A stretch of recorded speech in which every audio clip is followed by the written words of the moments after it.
हाँ, तो मैं क्या बोल रहा था बेटा, इसको इसलिए रिकॉर्ड करी जा रही है, रीज़न ये है क्योंकि अगर जो बच्चे अभी नहीं आए हैं वो बाद में कवर कर लेंगे। तो लिखो क्या मैं बोला हूँ बेटा, न्यूक्लियोफिलिक सब्स्टिट्यूशन रिएक्शन की मैकेनिज्म। तो मैं लिख सकता हूँ यहाँ पर मैकेनिज्म ऑफ कुछ दिन बताया था ना मैं, न्यूक्लियोफिलिक सब्स्टिट्यूशन रिएक्शन क्या होता है कि एक न्यूक्लियोफाइल दूसरे न्यूक्लियोफाइल को रिप्लेस करता है, तो इस रिएक्शन को न्यूक्लियोफिलिक सब्स्टिट्यूशन बोलते थे। एक्स को हम लोग किससे रिप्लेस कर दिए थे, किसी भी नेगेटिव चार्ज वाले से, याद नहीं आ रहा है बताते हैं। Mechanism of nucleophilic substitution reaction, nucleophilic substitution reaction, इतना बहुत हिलता है तो। अच्छा बेटा देख, अरे थोड़ा बहुत याद करो, हम लोग ऐसे किए थे, आर यहाँ पस एच, यहाँ पस एच था, यहाँ पस एक्स था, इसको मैं ओ एच माइनस से हटा दिया था, इस पे यहाँ पस रिप्लेस हो गया था कुछ इस तरह से, याद आया कुछ? हाँ, इसी को तो बोलते हैं झगड़े। अच्छा मतलब तैयारी प्रिपरेशन नहीं है क्या? और यहाँ पर हो जाएगा एक्स नेगेटिव चार्ज। ओके, तो इसी को मैं बोला था बेटा कि जब एक न्यूक्लियोफाइल किसी दूसरे न्यूक्लियोफाइल को रिप्लेस करता है तो इस रिएक्शन को न्यूक्लियोफिलिक सब्स्टिट्यूशन रिएक्शन कहते हैं, यही बोल के रखे थे। इसी का हम मैकेनिज्म देखने वाले हैं। ये दो तरीके से होता है, SN1 और SN2। हिंदी में बोलूँ तो हिंदी में क्या बोलते हैं, एक आणविक नाभिक स्नेही प्रतिस्थापन अभिक्रिया, और दूसरे को बोलते हैं द्वि आणविक नाभिक स्नेही प्रतिस्थापन अभिक्रिया। पर मैं आपको यहाँ पर शॉर्ट में लिख देता हूँ क्या कि इसकी मैकेनिज्म को हम दो टाइप से डिस्कस करेंगे, SN1 और SN2। तो पहले मैं इसको दो पार्ट में लिख देता हूँ, इसको मैं लिखूंगा SN1, और जब भी आज तक पूछा गया पेपर के अंदर में वो इसी नाम से ही पूछता है जनरली। हिंदी तो लिखने भी नहीं आएगा मेरे ख्याल से, बहुत गड़बड़ हो जाता है बहुत। मैं भी साथ बोल रहा हूँ गलत है, पता नहीं, मुझे भी नहीं याद है कि मैं सही बोल पा रहा हूँ कि नहीं बोल पा रहा हूँ, बट जो भी होगा चेक करते हैं बेटा। SN1 का फुल फॉर्म देखो, 1 का मतलब होता है यूनिमॉलिक्यूलर या सिंगल, तो मैं यहां पर लिख रहा हूं यूनिमॉलिक्यूलर, और N का मतलब होता है न्यूक्लियोफिलिक, और S का मतलब होता है सब्स्टिट्यूशन रिएक्शन। और वहां पर 2 का मतलब क्या हो जाएगा बेटा, बाई, क्या 2 का मतलब बाई मॉलिक्यूलर, N का मतलब न्यूक्लियोफिलिक सब्स्टिट्यूशन रिएक्शन। अच्छा, एक काम करना है, देखो SN1 SN2 ये मैकेनिज्म है। मैं सबसे पहले ये आपको सिखाऊंगा, उसके बाद SN2 समझाऊंगा, ठीक है? क्लियर रहेगा बेटा? इसको इसका नाम कॉपी कर लियो, अरे कॉपी कर लो, फिर आपको मैं बताता हूँ SN1 SN2 का होता है। लेकिन अच्छी बात यह है कि तो सबसे पहले मैं SN1 को एक्सप्लेन करता हूँ, देखिएगा। इसको एक आणविक क्यों बोलते हैं वो भी मैं आपको समझा दूंगा। तो बेटा जिन्होंने केमिकल काइनेटिक्स पढ़ रखा होगा उनको थोड़ी बहुत आइडिया आ जाएगा वैसे, अब अगर नहीं तो देखते हैं, देखो क्या होगा। सबसे पहले बेटा मैं एक कोई एल्किल हैलाइड लेता हूं R, और यहां पर CH और यहां पर X। अब मैं क्या करूंगा, देखो SN1 मैकेनिज्म के अंदर में सबसे पहले स्टेप के अंदर में क्या होगा, कार्बोकेटायन का फॉर्मेशन होगा। कैसे, अभी मैं समझाता हूं। इसमें इस पहले स्टेप मैं इसको बोल भी दे रहा हूं, इसको SN1 को थोड़ा और ऊपर लिखते हैं, और इसको मैं बोल रहा हूं स्टेप फर्स्ट।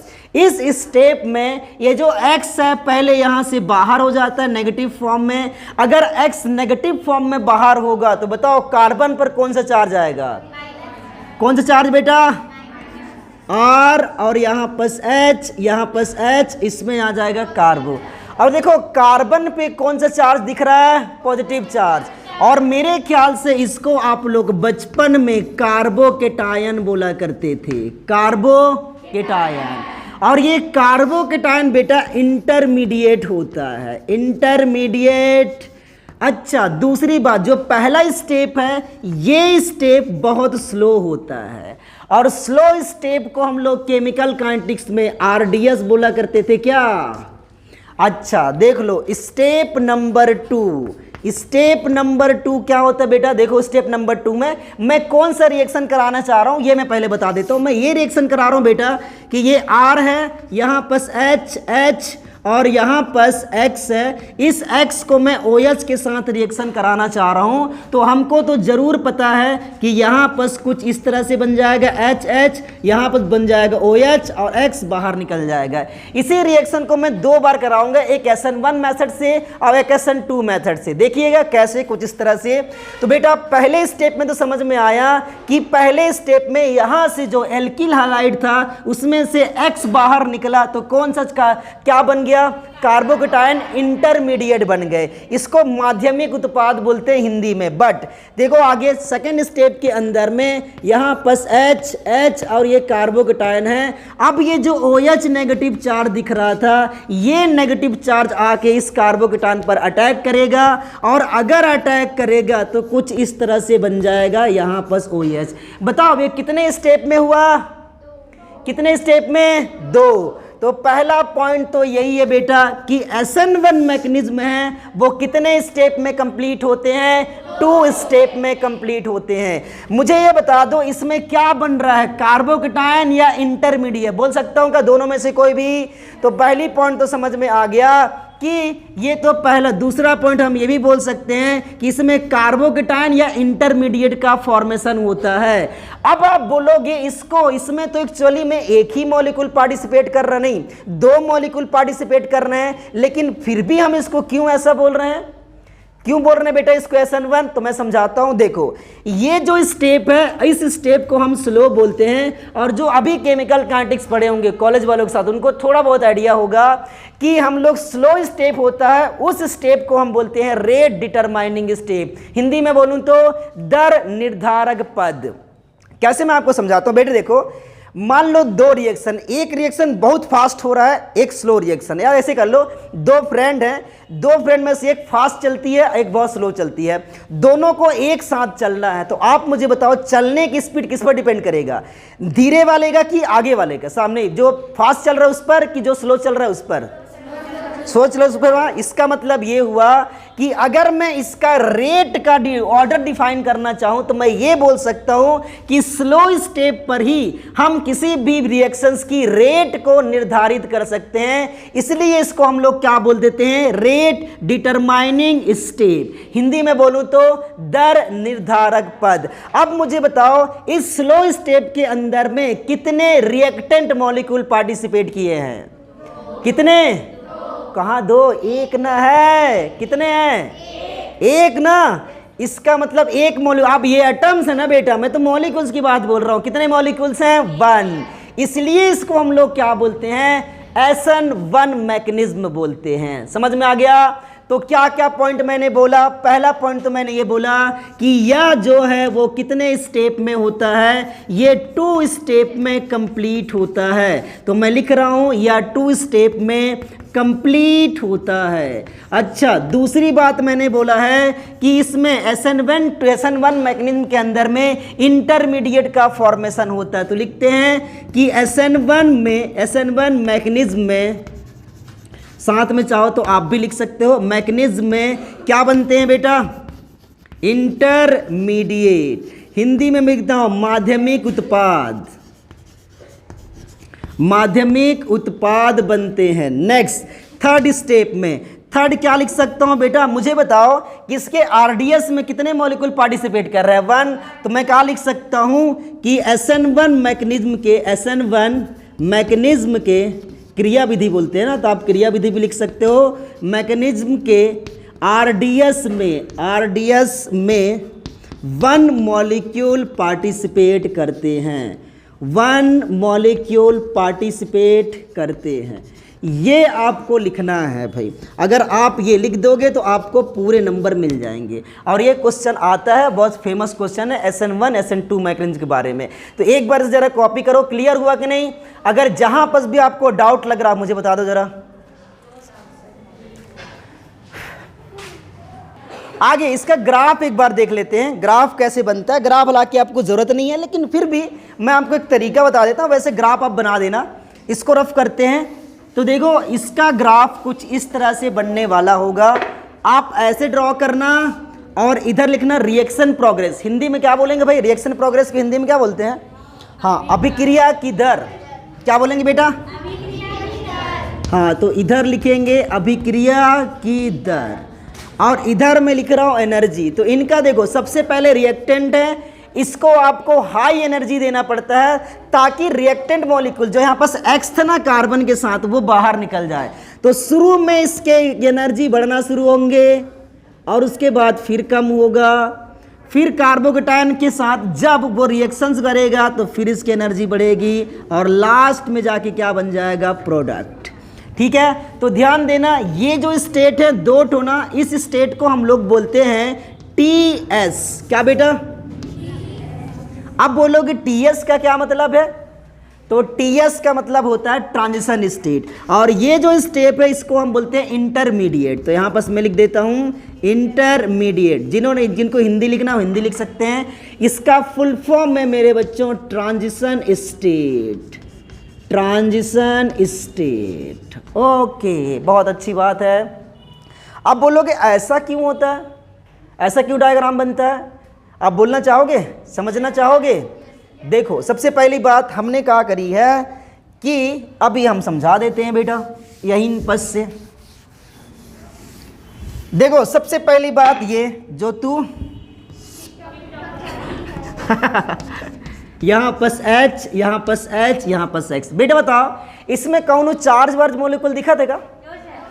अगर चार्ज मॉलिक्यूल नहीं है तो स्टेबल होंगे, और स्टेबल मॉलिक्यूल्स की एनर्जी कम होती है, और अगर एनर्जी कम होगा तो मतलब अब अगर ये अपना बॉन्ड ब्रेक करने की कोशिश करेगा, मतलब मैं ऐसे बताना चाह रहा हूं कि H और H अब दोनों में खींचातानी शुरू हो गया। बेटा भाई X क्या बोल रहा, मैं अलग होना चाह रहा हूं। घर में लड़ाई होती है, सेम वही केस है। तो तुम लोग टेंशन में आ जाते हो ना, तो पहले क्या होगा, एनर्जी बढ़ेगी, बन गया। अच्छा, उसके बाद ये क्या बन गया बेटा, R, यहाँ पस H, यहाँ पस H, और ये जब देखो ऐसे मैं बोल रहा हूं कि एनर्जी कम नहीं हो रहा है, लेकिन पहले ज्यादा गुस्सा आता है उसके बाद धीरे शांत हो जाता है, ऐसे होता है ना। तो पहले जब ये कार्बोकेटायन बन जाता है तो इसकी एनर्जी थोड़ी सी डाउन हो जाती, ज्यादा नहीं, थोड़ा सा डाउन हो जाता है, जैसे यहाँ पास कर दिए हैं हम। उसके बाद जब इसी के कांटेक्ट में दूसरा OH मॉलिक्यूल है, क्योंकि वो भी चार्ज मॉलिक्यूल्स है, तो उसकी भी एनर्जी क्या होगी, ज्यादा। चार्ज मॉलिक्यूल की एनर्जी ज्यादा होगी, स्टेबिलिटी कम। तो मतलब जब यही इंटरमीडिएट किसके साथ रिएक्शन करना है, OH। तो देखो आप ही खुद बोले हो कि OH मॉलिक्यूल्स है, OH माइनस आयन यहाँ पास लिखे थे ना बेटा, कहाँ पास, जब इसके साथ किसका रिएक्शन कराऊंगा मैं नेक्स्ट, OH माइनस। ये चार्ज मॉलिक्यूल है, ये भी चार्ज मॉलिक्यूल है, दोनों अनस्टेबल होंगे, लेकिन इसकी एनर्जी ज्यादा होगी। अगर इसकी एनर्जी ज्यादा है तो बताओ इस रिएक्टेंट मॉलिक्यूल को रिएक्शन कराने के लिए ऊपर लाना पड़ेगा, ठीक है। तो फिर इसके एनर्जी का मतलब ये वाला किसका एनर्जी एक्चुअल में, समझ में आ गया। अब दोनों आपस में रिएक्शन कर लिए तो कुछ इस तरह से बन गए होंगे R, H, और यहां पस H, और यहां पस क्या बन जाएगा, OH। और अगर ऐसा बन गया तो बताओ इसमें कोई चार्ज वार्ज दिख रहा है क्या, और चार्ज नहीं दिख रहा है, इसका मतलब ये मॉलिक्यूल्स कैसे होंगे, स्टेबल। और स्टेबल मॉलिक्यूल्स की एनर्जी क्या होता है, कम। समझ गए, ये है इसका एनर्जी लेवल डायग्राम। बना लो बोला। आगे चलते एक पॉइंट की और मैम रुक जाएंगी तो हम पढ़ा देंगे पूरा, मैडम आ जाती ना इस वजह से। तो बेटा यहाँ हम चलते हैं SN2। देखो SN2 के बारे में आपको लिखना है खुद से देख के, कि मैं समझा बस दूंगा, बट इतना डिटेल समझा दूंगा कि आपको पढ़ने की जरूरत नहीं पड़ेगी। पर तो दूसरा लिखते हैं बेटा SN2, इसका नाम लिखने की जरूरत नहीं है क्या होता है, पर हम कोशिश करते हैं होगा कैसे। देखो मैं सेम मॉलिक्यूल्स ले रहा हूँ, कौन सा रिएक्शन करा रहे थे भाई, कि यहाँ पास RH था या RCH2X था, जिसको मैंने रिएक्शन कराया था OH के साथ में, तो ये बन गया था RCH2OH, और यहाँ से X बाहर निकल गया था, यही हुआ था ना। अभी हम लोग करने वाले होंगे, देखो H, यहाँ पास H, यहाँ पास X है बेटा, यहाँ पास मैं लेता हूँ OH। देखो SN2 के अंदर में क्या होगा, SN1 में पहले जो X ग्रुप था वो बाहर निकल जाता था, लेकिन इसमें होगा क्या चीजें, इसमें ये होगा कि ये यहां से अटैक करेगा पीछे साइड से, और ये बाहर निकलना शुरू हो जाएगा। मतलब इसकी अटैकिंग का जैसे ही अटैक करेगा ये बाहर निकल जाएगा, पहले बाहर नहीं निकलेगा। जब तक ये इस पर अटैक ना करे तब तक X बाहर नहीं होगा। मतलब अटैकिंग प्रोसेस और रिमूविंग की प्रोसेस सेम होगा। बताओ X की निकलने की प्रोसेस और OH की जुड़ने की प्रोसेस क्या होंगे, एक साथ साथ होंगे। इसका मतलब अब डायरेक्ट क्या बन जाएगा बेटा, R यहां पास H, यहां पास लिख लो H और यहां पास क्या लिख लो, नहीं यहां पास लिख लो OH और यहां पास लिख लो क्या, OH करके। अब मुझे बताओ बेटा, आप बोलोगे कि OH को तो आपने पीछे से अटैक करवाया था तो वो सामने कैसे आ गया, हम बनाए हैं। पर सुनो, यहां पर एक बहुत इंपॉर्टेंट पॉइंट है, पहले पॉइंट में नहीं बताया, यहां पर ही बताने वाला हूं। अगर आप ध्यान से देखेंगे तो बेटा इसमें तो कितने स्टेप में कंप्लीट हो रहा है, ये 1 स्टेप में। तो अगर इसकी कैरेक्टरिस्टिक लिखूं, विशेषताएं, तो सबसे पहला पॉइंट तो आ जाएगा कि यह सिंगल स्टेप में कंप्लीट होता है, लिख सकते हैं ना, सिंगल स्टेप में कंप्लीट होता है। दूसरी बात बताओ बेटा, इसमें तो कोई स्लो फास्ट लिखा ही नहीं है, और स्लो फास्ट जब नहीं लिखते हैं तो कौन सा स्टेप को हम RDS बोलते हैं, जिसमें प्रोडक्ट का फॉर्मेशन होता है, वैसे बोलते हैं ना कुसुम, वही बोलते हैं ना कन्फर्म। इसमें प्रोडक्ट कहाँ पर बन रहा है, कौन से स्टेप में, इसी स्टेप में। तो इस स्टेप को क्या बोल देंगे, RDS। RDS से बताओ कितने मॉलिक्यूल पार्टिसिपेट कर रहे हैं, 2, इसलिए इसको हम लोग क्या बोलते हैं, SN2। अगर आप इसकी रेट भी निकालना चाहोगे ना तो आप ऐसे लिखो कि rate directly proportional to the concentration of RCH2X, और वहां पर क्या लिखोगे, concentration of OH minus ion. बताओ अगर आप इसको कर दो तो यहां पर K लिखोगे, यहां पर बन जाएगा RCH2X और यहां पर बन जाएगा OH नेगेटिव चार्ज। मुझे बताओ इसके रेट कितना ऑर्डर निकालो, ऑर्डर क्या निकालेंगे बेटा इसका, अगर मैं ऑर्डर निकालूंगा तो इसके पावर में कितना है 1, इसके पावर में कितना है 1, तो 1 1 कितना हो जाएगा 2। इसका मतलब कौन सा ऑर्डर रिएक्शन है, ये सेकेंड ऑर्डर रिएक्शन है। अच्छा, तो ये बात तो समझ में आ गया कि इसके RDS में 2 मॉलिक्यूल पार्टिसिपेट करते हैं।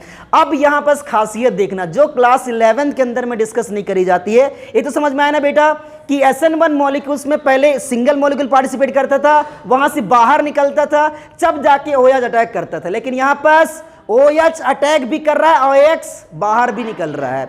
तो ये प्रोसेस होता है SN2 के अंदर में। देखना खासियत मैं आपको समझाता हूं जो थोड़ा सा आपको प्रॉब्लम करेगा, बट हम समझा देंगे अभी। तो बेटा इसके अगर दूसरा कैरेक्टरिस्टिक लिखना चाहो तो लिख सकते हो क्या, कि ये सेकेंड ऑर्डर काइनेटिक्स होता है। तो ये लिख लिए सेकेंड ऑर्डर काइनेटिक होता है। अब देखना थर्ड पॉइंट क्या मैं समझाने वाला हूं बेटा। यहां पर अगर कार्बन की हाइब्रिडेशन निकालोगे तो ये आएगा sp3, और sp3 की ज्योमेट्री होती है टेट्राहाइड्रल, और टेट्राहाइड्रल नॉन प्लेनर नेचर की होते हैं। मतलब मैं समझाता हूं, देखो कैसे। R लिखे बेटा कार्बन, यहां पर H और यहां पर मैंने लिख दिया H, और X को मैं कहां लगा दिया हूं, इस पोजीशन पर। बताओ इसको हम लोग क्या बोलते हैं, वेज, इसको बोला जाता है डैश, और डैश को क्या बोलते हैं, अबव द प्लेन की below the plane, above the plane नहीं बिलो द प्लेन होता है। ये क्या चीज, प्लेन के नीचे वाला है ना। अच्छा, अगर बिलो द प्लेन है। अब मुझे बताओ बेटा, अगर मैं इसको OH के साथ रिएक्शन कराऊंगा तो मैंने क्या बोला है कि OH X के उल्टे साइड से अटैक करेगा। ये किधर जुड़ा था पहले, पीछे साइड, ये अटैक किधर से करेगा, सामने साइड से।